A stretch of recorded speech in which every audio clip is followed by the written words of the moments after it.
안녕하세요. 한평생을 아이들과 함께한 교사였던 68세 김영자라고 합니다. 제 사연을 써야 할지 정말 고민이 많았습니다. 하지만 저처럼 자식들에게 배신당한 부모님들에게 작은 용기라도 되었으면 하는 마음에 이렇게 펜을 듭니다. 30년이란 세월을 아이들과 함께하며 보냈다는 게 믿기지 않을 만큼 시간이 빠르게 흘러갔습니다. 교단에 서 있는 동안 저는 참 행복했습니다. 아이들의 맑은 눈동자를 바라보며 하루하루를 보내는 것만으로도 제 인생이 충만했으니까요. 퇴직을 앞두고 마지막 교실을 정리하던 날, 제자들이 써준 편지들을 읽으며 눈시울이 붉어졌던 기억이 납니다. 선생님은 우리 엄마 같았어요.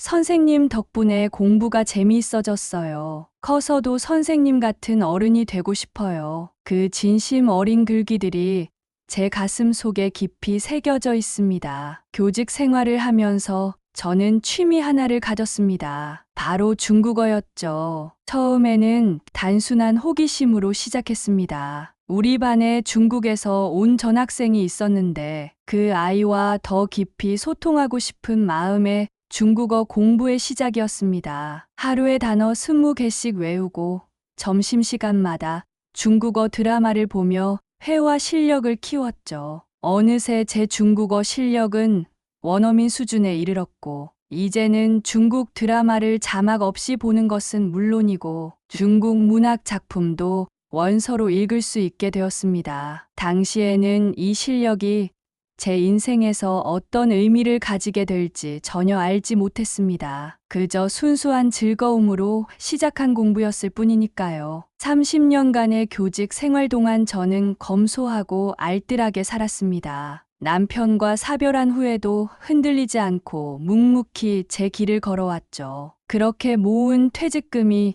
2억 5천만 원, 개인적으로 모아둔 저축이 2억 원입니다. 거기에 서울 강동구에 있는 제 아파트는 시세가 6억 원 정도 됩니다. 결코 적지 않은 돈이지만 이 모든 것이 30년이라는 시간 동안 한 푼, 두 푼 모아온 것들입니다. 특히 퇴직금은 전액을 아들 내외의 전세 자금으로 지원하기로 약속했습니다. 너희 고생하지 말고 엄마가 다 지원해 줄게. 라며 먼저 2억 원을 건네주었죠. 남은 5천만 원은 이사 비용으로 지원할 예정이었습니다. 개인저축 2억 원은 만약의 사태를 대비한 비상금으로 따로 보관해 두었고요. 제 아들은 올해 43입니다. 중소기업에 다니는 평범한 회사원이에요. 며느리는 41로 전업주부로 집안일을 하고 있습니다. 손주도 둘이 있어요. 13살짜리 손자와 10살짜리 손녀. 그 아이들의 제잘거리는 모습을 볼 때마다 제 마음은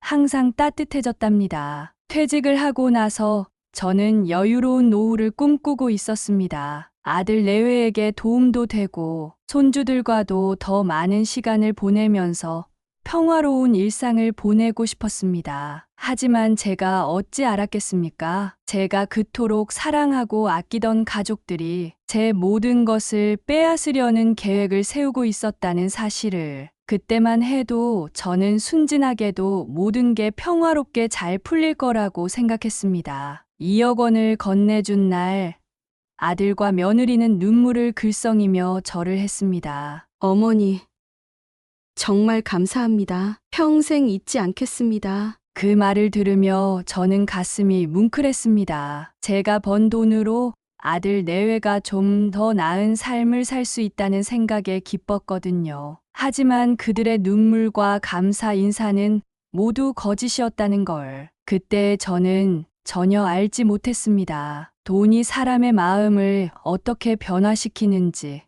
저는 그때 처음으로 깨달았습니다. 2억 원을 건네준 그날 이후 며느리의 태도는 눈에 띄게 달라지기 시작했습니다. 처음에는 그저 제 착각이라고 생각했습니다. 내가 너무 예민한 건가? 하고 스스로를 다독이기도 했죠. 하지만 그것은 착각이 아니었습니다. 제가 느낀 며느리의 변화는 너무나도 분명했습니다. 예전에는 제가 전화를 걸면 다정하게 받던 며느리가 이제는 짜증 섞인 목소리로 왜 또 전화하셔서요? 라고 하는 일이 잦아졌습니다. 손주들과 통화하고 싶다고 하면 애들이 지금 학원에 있어요. 라는 말로 얼버무리곤 했죠. 특히 가장 큰 변화는 돈에 대한 태도였습니다. 2억 원을 준 지 일주일도 채 되지 않았을 때였습니다. 며느리는 갑자기 제게 전화를 걸어왔습니다. 어머님, 남은 5천만 원은 언제쯤 주실 수 있으세요? 그때 며느리의 목소리에는 더 이상 이전의 공손함이 없었습니다. 마치 당연한 것을 요구하는 듯한, 어떤 권리를 주장하는 듯한 어조였죠. 저는 순간 말문이 막혔습니다. 글쎄다.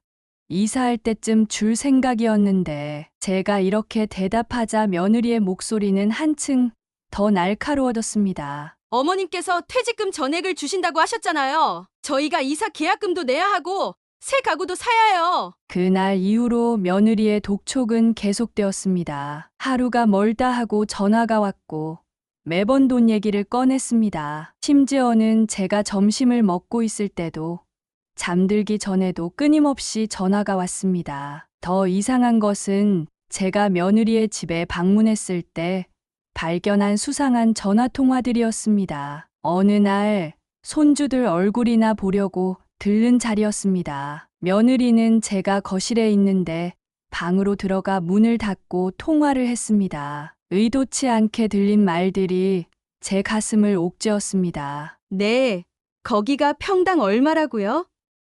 아, 그 정도면 괜찮네요. 곧 자금이 마련될 것 같으니까 계약금 준비하고 있을게요. 분명 제가 준 2억 원은 전세 자금으로 쓰겠다고 했는데 며느리는 새 집을 알아보고 있었던 겁니다. 그것도 전세가 아닌 매매를. 또 다른 날에는 이런 통화 내용이 들렸습니다. 엄마, 이제 곧 될 것 같아요. 걱정 마세요. 어차피 혼자 사시는 분이라 별일 없을 거예요. 그 말을 들었을 때 제 등줄기로 한 기가 흘렀습니다. 혼자 사시는 분이라는 말이 자꾸 제 머릿속에서 맴돌았습니다. 그들이 말하는 그 사람이 혹시 나를 가리키는 걸까?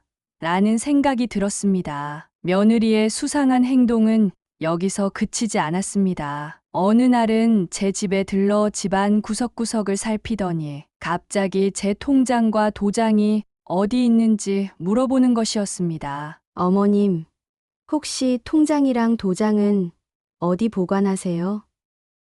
제가 잘 정리해 드릴게요. 그 말을 하는 며느리의 눈빛에는 뭔가 다른 의도가 숨어 있는 것 같았습니다. 저는 겉으로는 웃으면서 대충 얼버무렸지만 속으로는 불안감이 커져갔습니다. 이제 며느리는 제게 전화할 때마다 돈 얘기를 했습니다. 남은 5천만 원은 기본이고 제 개인 통장에 대해서도 캐물었죠. 어머님, 혹시 비상금으로 따로 모아두신 거 있으세요? 요즘 은행 이자가 너무 낮은데 제가 아는 좋은 투자처가 있어요. 이런 식으로요. 아들의 태도 변화도 눈에 띄었습니다. 예전처럼 제게 다정하게 대하지 않았고 며느리가 돈 얘기를 꺼낼 때도 말리지 않았습니다. 오히려 며느리의 편에 서서 저를 압박하는 듯한 느낌이었죠. 어머니, 약속하신 거잖아요. 이제 저희도 좀 편하게 살아보고 싶어요. 그렇게 말하는 아들의 눈빛은 차가웠습니다. 마치 제가 뭔가 잘못이라도 한 것처럼요. 제가 30년간 교직 생활을 하며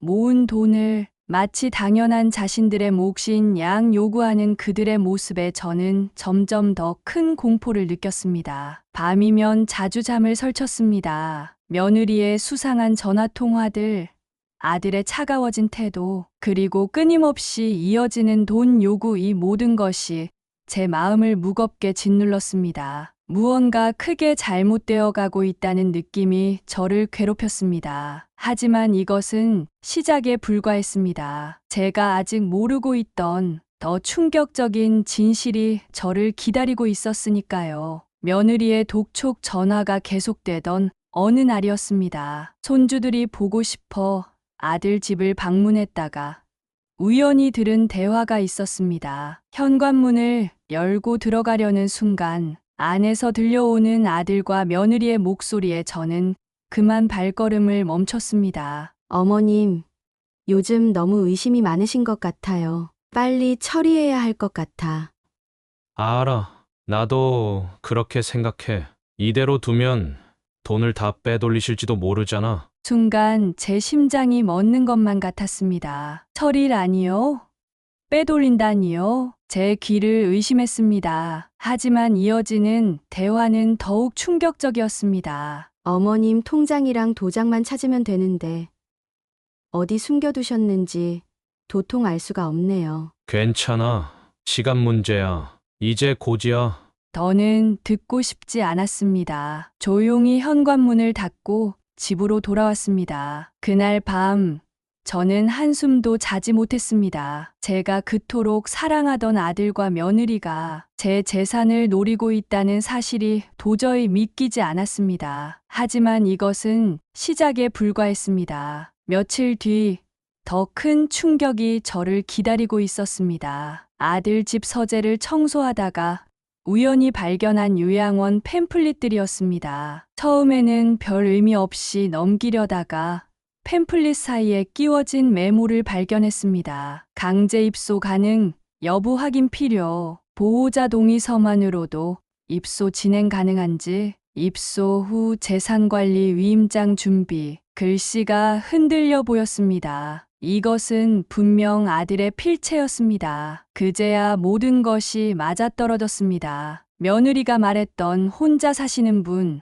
아들이 얘기했던 처리, 이 모든 것이 저를 요양원에 강제로 입소시키려는 계획이었던 것입니다. 팸플릿들을 자세히 살펴보니 모두 폐쇄병동이 있는 요양원들이었습니다. 치매 환자나 정신질환자를 위한 시설이라고 써 있었죠. 제가 멀쩡한 정신으로 이곳에 강제 입소된다면 생각만 해도 끔찍했습니다. 시간이 얼마 남지 않았다는 생각에 근골이 오싹해졌습니다. 그러던 중 우연히 은행에 들렀다가 결정적인 증거를 발견했습니다. 창구 직원과 이야기를 나누던 중 제 통장 거래 내역을 확인하게 되었는데 그곳에서 아들의 은행 방문 기록을 발견한 것입니다. 어머님, 지난주에 아드님께서 어머님 통장 사본을 요청하셨더라고요. 위임장 준비는 하셨나요? 순간 피가 싸늘하게 식었습니다. 제가 모르는 사이에 아들이 제 통장 사본을 요구했다니요. 더구나 위임장 이야기까지. 아들은 이미 제 재산을 가로채기 위한 준비를 차근차근 진행하고 있었던 것입니다. 그날 밤 전에 없이 꼼꼼하게 제 집을 살펴보았습니다. 그리고 발견했습니다. 제 서랍장 깊숙한 곳에 숨겨두었던 통장과 도장이 조금 움직여 있었습니다. 분명 누군가가 찾으려 했던 흔적이었습니다. 아들과 며느리는 이제 거의 매일 저를 찾아왔습니다. 겉으로는 어머님 건강은 어떠세요? 식사는 잘하고 계신가요? 하며 걱정하는 척했지만 그들의 눈빛은 차가웠습니다. 이제는 그들이 무엇을 원하는지 너무나도 분명했습니다. 특히 충격적이었던 것은 어느 날 우연히 발견한 아들의 메모장이었습니다. 거기에는 이렇게 적혀 있었습니다. 어머니 재산 정리, 퇴직금 잔금 5천만 원, 개인 저축 2억 원, 아파트 시세 6억 원, 총 8억 5천만 원. 그리고 그 아래에는 이런 메모도 있었습니다. 요양원 한 달 비용 150만 원, 종신위임권 확보 필요. 이제는 더 이상의 증거가 필요하지 않았습니다. 제 자식들은 저를 요양원에 가두고 제 모든 재산을 차지하려는 계획을 세우고 있었던 것입니다. 30년간 한 푼 두 푼 모은 제 전 재산을, 그것도 제가 먼저 준 2억 원으로도 모자라 남은 모든 것을 욕심내고 있었습니다. 그날 밤 저는 오랫동안 창밖을 바라보며 생각했습니다. 이제 제게 남은 시간이 얼마 없다는 것을, 무언가 대책을 세워야 한다는 것을, 하지만 어떻게 해야 할지, 누구를 믿어야 할지 아무것도 떠오르지 않았습니다. 창밖으로 보이는 달빛이 유난히 차갑게 느껴지던 그때 갑자기 며느리에게서 전화가 왔습니다. 어머님, 제주도 여행 어떠세요?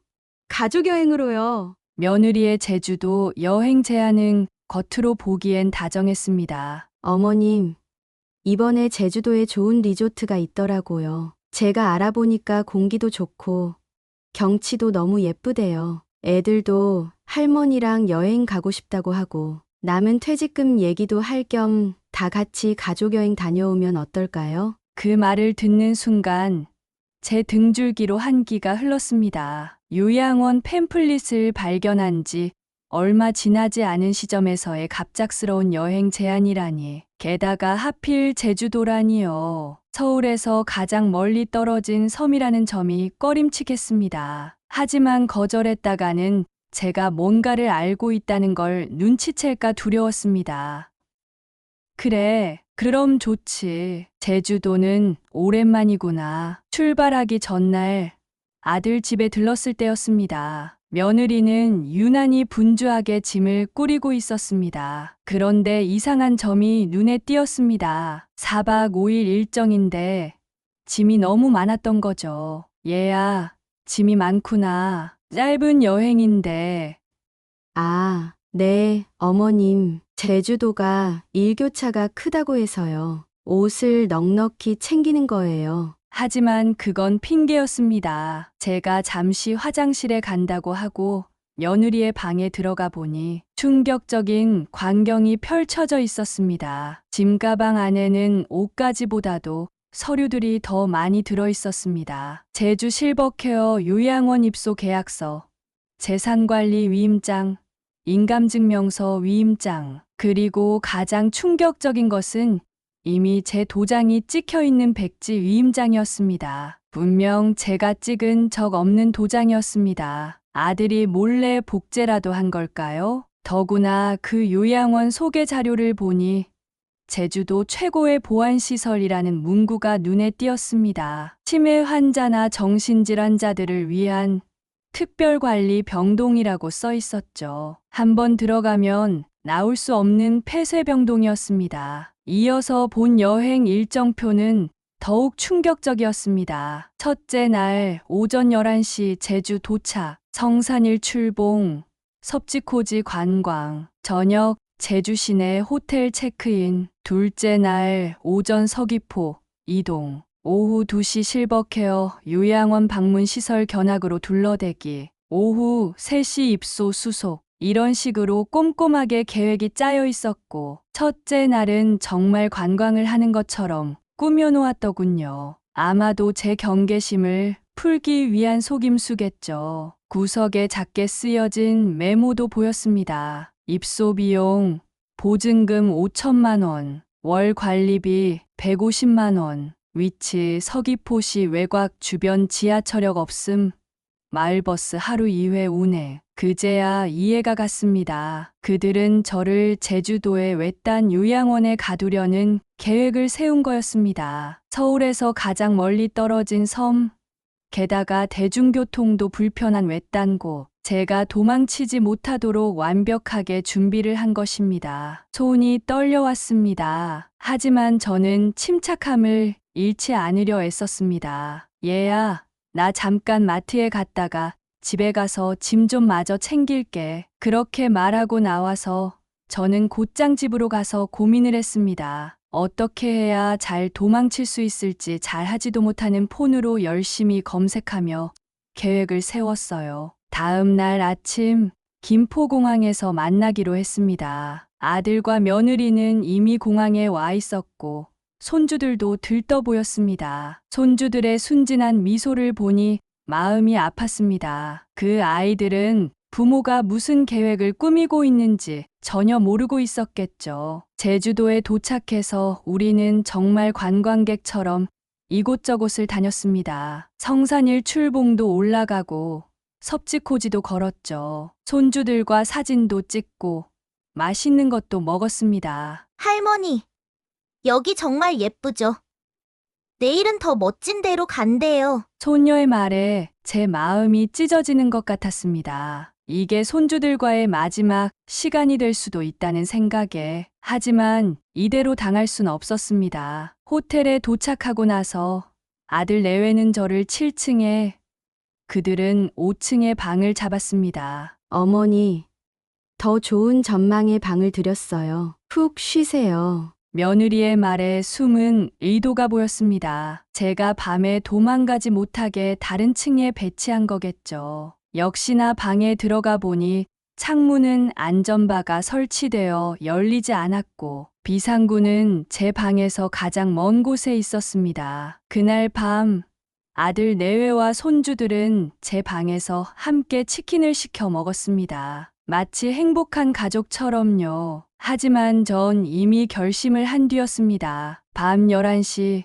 모두가 잠들었을 시간을 기다려 조용히 짐을 챙겼습니다. 그리고 문을 살며시 열고 나왔습니다. 엘리베이터는 위험했기에 비상계단을 통해 1층까지 내려갔습니다. 로비에는 다행히 사람이 거의 없었습니다. 프런트에는 졸고 있는 직원 한 명뿐. 전 서둘러 호텔을 빠져나와 미리 불러둔 택시에 올랐습니다. 기사님, 제주공항으로 가주세요. 새벽 공항은 한산했습니다. 첫 비행기를 기다리는 동안 저는 몇 번이고 뒤를 돌아보았습니다. 아들 내외가 쫓아올까봐 두려웠거든요. 하지만 다행히도 그들은 나타나지 않았습니다. 아마도 아침이 되어서야 제가 사라진 것을 알게 될 테니까요. 김포공항에 도착했을 때는 아침 8시가 조금 넘었습니다. 택시를 타고 집으로 향하면서 마음이 급해졌습니다. 시간이 많지 않았거든요. 아들 내외가 제가 도망친 걸 알면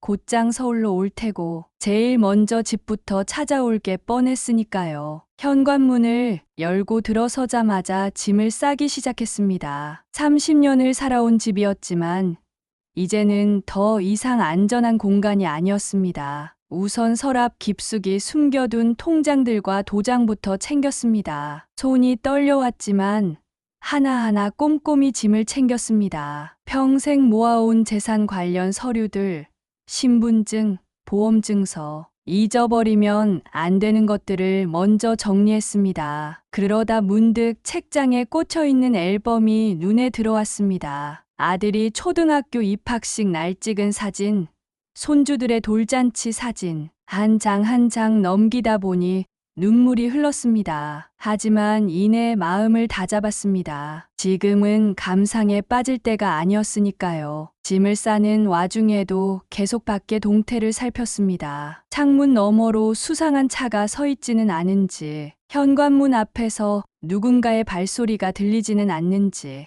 모든 것이 불안했습니다. 중요한 물건들을 챙기고 나니 이제 옷가지를 넣어야 했습니다. 하지만 모든 옷들을 다 가져갈 순 없었죠. 꼭 필요한 것들만 고르다 보니 문득 지난 시절이 스쳐 지나갔습니다. 남편과 함께 찍은 마지막 여행 사진, 교직 생활을 하며 받은 감사패들, 제자들이 써준 편지, 이 모든 것들을 두고 가야 한다는 게 마음 아팠습니다. 하지만 지금은 생존이 먼저였습니다. 어머니 계세요? 그때였습니다. 현관 밖에서 며느리의 목소리가 들렸습니다. 심장이 멎는 것 같았습니다. 아들 내외가 이렇게 빨리 올 거라고는 예상하지 못했거든요. 어머니, 문 좀 열어주세요.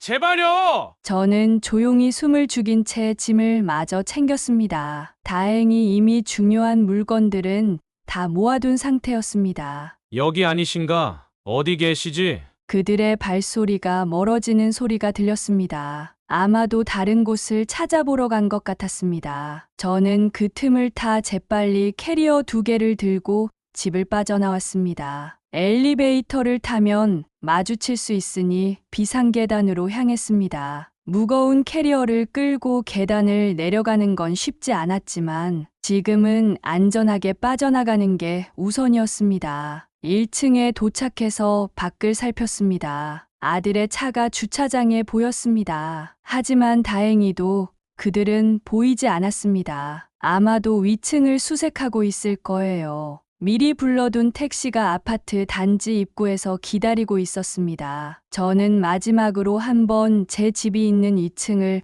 올려다보았습니다. 30년의 세월이 고스란히 담긴 우리 집. 이제는 다시는 돌아올 수 없겠지요. 할머니, 어디로 모실까요? 택시 기사님의 물음에 저는 잠시 망설였습니다. 아직 목적지를 정하지 못했거든요. 하지만 곧 결심이 섰습니다. 농협은행으로 가주세요. 택시가 달리는 동안 저는 머릿속으로 계획을 정리했습니다. 아들이 제 도장을 복제했다는 걸 알았으니 가장 먼저 해야 할 일은 은행 거래를 안전하게 만드는 것이었습니다. 은행에 도착하자마자 창구로 향했습니다. 도장을 잃어버려서요. 새로 만든 도장으로 변경하고 싶습니다. 다행히 신분증과 새 도장만으로도 변경이 가능했습니다. 은행 직원은 친절하게도 모든 계좌의 도장을 새 것으로 변경해 주었고, 보안을 위해 OTP도 새로 발급받았습니다. 혹시 보이스피싱이나 누군가의 강요로 인한 건 아니신가요? 아니에요. 제가 필요해서 하는 거예요. 그리고 혹시 제 아들이 통장 사본을 요구하거나 하면 절대 주시면 안 됩니다. 직원은 제 눈빛을 보더니 고개를 끄덕였습니다. 보안 등급을 가장 높게 설정해 주었고, 특이 사항이 있으면 제 휴대폰으로 즉시 통보가 가도록 해 주었습니다. 인터넷 뱅킹도 신청했죠. 요즘은 스마트폰으로도 큰 금액을 쉽게 이체할 수 있기도 하고, 핸드폰으로 통장 상황을 바로 볼 수 있으니까요. 다음은 부동산이었습니다. 다행히 매매 전문 간판이 붙은 큰 부동산을 발견했습니다. 제 집을 급하게 팔아야 할 것 같아요. 강동구 둔촌동 현대아파트 32평형입니다. 아, 거기요? 시세가 6억 정도 하는데 금매시라면 어느 정도로 생각하고 계신가요? 5억에 내놓을 테니 사흘 안에 계약할 수 있는 분을 찾아주세요. 대신 조건이 있어요. 어떤 조건이신가요?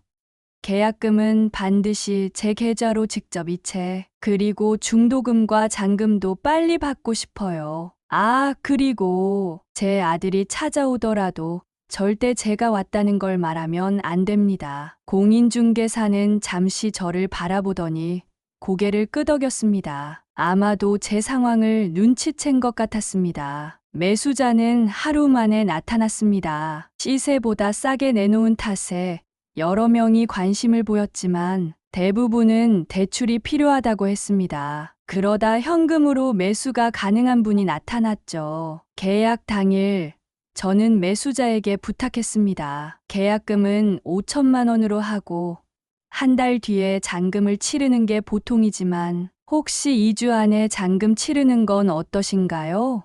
제가 급히 이사를 가야 해서요. 다행히 매수자도 동의했습니다. 계약금은 즉시 제 계좌로 이체되었고 2주 후 잔금 지급과 소유권 이전 등기까지 모든 일정이 잡혔습니다. 이렇게 이틀에 걸쳐 재산 정리가 끝났습니다. 집 계약금 5천만 원과 개인 저축 2억 원, 그리고 곧 들어올 집 매매 잔금 4억 5천만 원까지 총 7억 5천만 원의 자금이 안전하게 제 통장에 보관될 예정이었습니다. 마지막으로 남은 건 새로 산 도장과 통장, 보안카드, OTP, 이 모든 것을 안전하게 챙기는 일이었습니다. 작은 크로스백 안에 이것들을 넣으며 이제 어디로 가야 할까 생각했습니다. 답은 금방 정해졌습니다. 그들이 저를 가두려 했던 그곳에서 오히려 제 새로운 삶을 시작하는 거예요. 하지만 이번에는 제가 선택한 방법으로 제가 원하는 곳에서 말이죠. 제 새로운 여정은 공인중개사를 찾는 것부터 시작되었습니다. 이번에는 절대 실수하지 않으려고 제주도 부동산 정보를 꼼꼼히 찾아보았어요. 제가 원하는 조건은 분명했습니다. 공항에서 너무 멀지 않으면서도 시내와 가깝고 대중교통이 편리한 곳, 그리고 무엇보다 바다가 보이는 조용한 동네였으면 했습니다. 서귀포시 쪽으로 전세 매물 있나요? 제가 찾은 부동산 사무실은 오래된 곳이었습니다. 사장님은 제주도 토박이셨고 서귀포 지역에 대해 잘 알고 계시더군요. 손님, 혹시 제주도에 친척이라도 계신가요? 아니요. 그냥 저 혼자 조용히 새로운 삶을 시작하려고요. 제 대답에 공인중개사의 표정이 한층 부드러워졌습니다. 그러시군요. 그럼 전세 말고 매매는 어떠세요?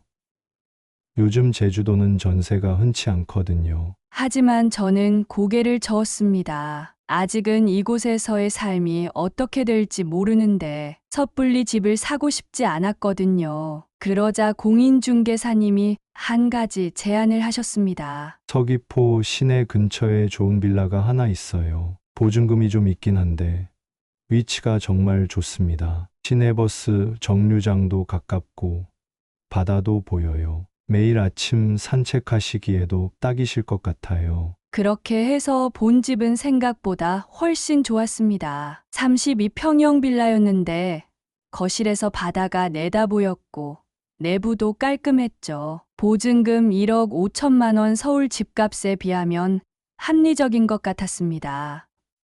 저기 제가 좀 복잡한 사정이 있어서요. 공인중개사님이 잠시 저를 바라보더니 제 사정을 이해하신 듯 했습니다. 고민 끝에 한 가지 방법을 제안해 주셨어요. 계약은 정상적으로 하시되 전입신고만 안 하시면 어떨까요? 그러면 주소지는 서울에 그대로 있는 걸로 나오니까. 그렇게 해서 계약이 성사되었습니다. 계약금을 내고 나니 마음이 한결 가벼워졌습니다. 이제 제 새로운 보금자리가 생긴 거예요. 가구도 적당한 걸로 하나둘 장만했습니다. 침대, 식탁, TV 하나하나 제 취향대로 골랐습니다. 서울 집에서는 늘 아들 내외의 눈치를 보며 살았는데 이제는 제가 원하는 대로 할 수 있다는 게 신기했습니다. 새로운 휴대폰도 장만했습니다. 이번에는 최신형으로 골랐죠. 인터넷 뱅킹도 하고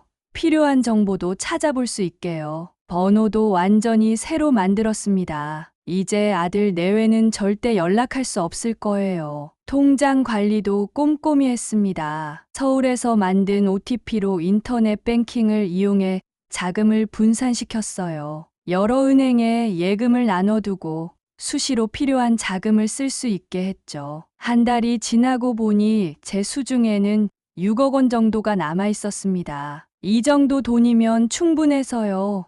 혼자서는 적당히 아끼며 충분히 여유롭게 살 수 있었고 바닷가 산책도 하고 새로운 취미도 가질 수 있을 것 같았습니다. 매일 아침 테라스에 나가 바다를 바라보는 게 일과가 되었습니다. 시원한 바닷바람을 맞으며 생각했죠. 이제야 진짜 나의 삶을 시작하는구나. 새로운 생활에 조금씩 적응해 가던 어느 날 아침이었습니다. 늘 그랬듯 일찍 일어나 바닷가 산책을 나섰죠. 서귀포의 아침 바다는 언제나 평화로웠습니다. 잔잔한 물결 소리를 들으며 걷다 보면 지난날의 아픔도 조금씩 잊혀지는 것 같았어요. 그날도 평소처럼 해변을 따라 걷고 있었습니다. 그런데 멀리서 당황해하는 목소리가 들려왔어요. 여기가 어디죠? 지도에서 찾을 수가 없어. 라는 중국어가 들렸어요. 중년의 중국인 부부가 지도를 들고 난감해하는 모습이 보였습니다. 30년 전 제 반에 있던 중국인 전학생을 떠올리며 저는 자연스럽게 다가가 중국어로 대화했습니다. 도움이 필요하신가요? 제가 중국어로 말을 걸자 그들은 놀란 듯 저를 바라보았습니다. 어머, 중국어를 하시네요. 알고 보니 그들은 고급 리조트에 묵고 있는 관광객이었는데 아침 산책을 나왔다가 길을 잃은 거였어요. 리조트 이름을 들으니 제가 자주 산책하는 해변 근처였습니다. 제가 모셔다 드릴게요. 마침 같은 방향이에요. 길을 안내하면서 이런저런 이야기를 나눴습니다. 그들은 베이징에서 온 사업가 부부였고 은퇴 후의 삶을 준비하러 제주도에 왔다고 했어요. 제가 교사 출신이라는 걸 알고는 더욱 관심을 보였습니다. 리조트에 도착해서 헤어질 때 부인이 제 손을 잡았습니다. 중국어를 너무 잘하시네요. 저희가 제주도에서 좋은 가이드를 못 구했는데 혹시 관심 있으실까요? 순간 망설여졌습니다. 하지만 이내 용기를 내어 대답했죠. 좋아요. 기꺼이 도와드리고 싶네요. 그렇게 시작된 첫 통역 안내는 생각보다 즐거웠습니다. 그들에게 제주의 숨은 명소들을 소개하고 맛있는 식당도 추천해드렸죠. 제주 생활이 얼마 되지 않았지만 그동안 제가 찾아둔 곳들을 안내하는 게 신기하게도 자연스러웠습니다. 사흘 후 그들은 감동한 듯 연신 고맙다고 하셨습니다. 그리고 며칠 뒤 뜻밖의 전화를 받았습니다. 선생님, 저는 제주 프리미엄 투어 업체의 김 실장입니다. 베이징에서 오신 장 선생님 부부가 소개해 주셔서 연락드렸어요. 알고 보니 그 부부가 자신들이 이용한 고급 여행사에 저를 추천했던 거였습니다. VIP 관광객들을 위한 통역 가이드가 필요하다고 했죠. 처음에는 망설였습니다. 내가 과연 잘할 수 있을까 하는 걱정도 들었고, 아들 내외가 혹시라도 저를 찾아낼까 하는 두려움도 있었거든요. 하지만 이제는 내 인생이야. 내가 하고 싶은 걸 하면 되는 거야.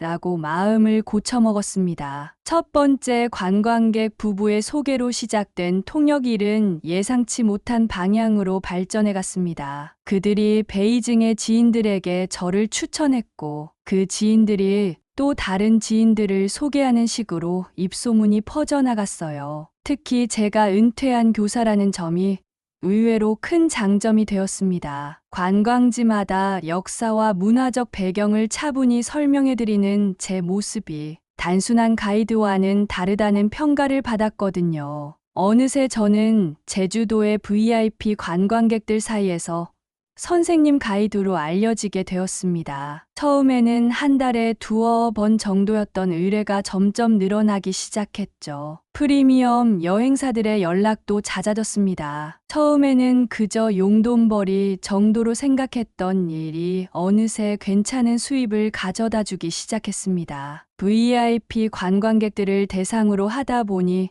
일반 가이드 요금의 서너 배를 받을 수 있었거든요. 하루는 상하이에서 온 기업가 부부가 제게 특별한 제안을 했습니다. 여행사 쪽에서도 저를 눈여겨보기 시작했습니다. 특히 제주도의 최고급 여행사인 제주 프리미엄 투어에서는 저만을 위한 특별 조건을 제시했어요. 기본급에 월 800만 원 이상 보장해준다고 했습니다. 하지만 전 그 제안은 거절했습니다. 지금처럼 자유롭게 일하면서도 충분한 수입을 얻을 수 있었거든요. 게다가 전속이 되면 제 신분이 노출될 위험도 있었고요. 이제는 제가 선호하는 고객들과만 일하고 있습니다. 조용하고 예의 바른 분들, 문화와 역사에 관심이 많은 분들을 우선으로 모시고 있죠. 덕분에 일이 전혀 힘들지 않습니다. 오히려 매번 새로운 사람들을 만나는 게 즐겁기까지 해요. 특히 기억에 남는 건 베이징 예술대학 총장님 부부였습니다. 제주도의 전통 문화에 대해 이야기를 나누면서 그분들은 제 설명에 감탄하셨죠. 선생님의 설명을 들으니 제주도가 새롭게 보입니다. 단순한 관광지가 아니라 살아있는 역사와 문화를 보는 것 같아요. 이런 말들을 들을 때면 30년간의 교직 생활이 헛되지 않았다는 생각이 듭니다. 그리고 취미로 시작한 중국어가 이렇게 제 인생의 새로운 전환점이 되다니 새삼 감사한 마음이 들어요. 수입도 걱정 없습니다. VIP 관광객 한 팀을 모시면 보통 20만 300만 원을 받는데 한 달에 서너 팀만 모셔도 충분하니까요. 덕분에 제주도에서의 생활이 더욱 풍요로워졌습니다. 이제는 더 이상 도망자가 아닌 당당한 전문가로서 새로운 삶을 살고 있습니다. 아들 내외가 결코 찾지 못할 제가 직접 선택하고 일구어낸 제 인생이죠. 그렇게 평화로운 날들이 이어지던 어느 날이었습니다. VIP 관광객들을 모시고 성산일 출봉을 안내하고 돌아오는 길이었죠. 그런데 제 집 앞에 낯익은 차가 한 대 서 있었습니다. 순간 심장이 멎는 것 같았습니다. 차 안에는 아무도 없었지만 제 아파트 현관 앞에 아들 내외가 서성이는 게 보였습니다. 어떻게 이곳을 찾아냈는지 아마도 이곳저곳 수소문했나 봅니다. 잠시 망설였습니다. 그냥 돌아설까도 생각했죠. 하지만 이제는 더 이상 도망 다닐 필요가 없다는 생각이 들었습니다. 이제 저는 누군가의 어머니이기 전에 한 사람의 김영자로서 당당히 살아가고 있으니까요. 천천히 걸어가 그들 앞에 섰습니다. 아들 내외는 제 모습을 보자 놀란 듯 했습니다. 아마도 제가 이렇게 달라져 있을 거라고는 예상하지 못했나 봅니다. 어머니, 아들이 더듬거리며 말을 이었습니다. 죄송합니다. 그때는 제가 미쳤었나 봐요. 돈에 눈이 멀어서 정말 죄송합니다. 며느리도 급히 고개를 숙였습니다. 어머님, 저희가 정말 큰 잘못을 했어요. 남은 퇴직금도 필요 없으니 제발 용서해 주세요. 그러더니 갑자기 두 사람이 현관 바닥에 무릎을 꿇고 큰절을 하기 시작했습니다. 하지만 그들의 눈빛은 여전히 달랐습니다. 진심 어린 반성이라기보다는 마치 형식적인 사과처럼 보였죠. 이제 와서 무슨 용서? 제 목소리는 차가웠습니다. 니들이 나를 어떻게 했는지 기억나니? 요양원에 가두려고 했지? 내 모든 재산을 빼앗으려고 했고. 어머니, 그때는 정말 실수였어요. 이제는 달라졌습니다. 아들이 애원하듯 말했습니다. 하지만 저는 이미 마음을 굳혔습니다. 실수? 내 도장을 복제하고 내 통장을 빼내려 한 것도 실수였니? 내 전 재산을 가로채려 한 것도? 이제는 내 삶이 따로 있어. 니들에게는 더는 어머니도 시어머니도 아니다. 그냥 남이야. 어머니, 제발. 그리고 앞으로 다시는 찾아오지 마. 한 번 더 찾아오면 경찰에 신고할 거야. 그 말을 끝으로 저는 그들을 지나쳐 현관문을 열었습니다. 뒤에서 들려오는 애원하는 소리를 뒤로 한 채 문을 닫고 들어갔습니다. 창밖으로 그들이 떠나는 모습이 보였습니다. 발걸음이 무거워 보였지만 저는 더 이상 동요하지 않았습니다. 마음 한구석이 아프긴 했지만 이제는 돌이킬 수 없는 강을 건넜다는 걸 알았으니까요. 그날 밤 평소처럼 테라스에 나가 바다를 바라보았습니다. 출렁이는 파도 소리를 들으며 생각했습니다. 이제 정말 새로운 삶을 시작했구나. 더 이상 과거에 얽매이지 않는 온전히 저 자신만을 위한 삶을. 그로부터 6개월이 흘렀습니다. 제 삶은 더욱 안정되어 있었고 통역 가이드로서의 명성도 점점 높아져 갔습니다. 그러던 어느 날 오후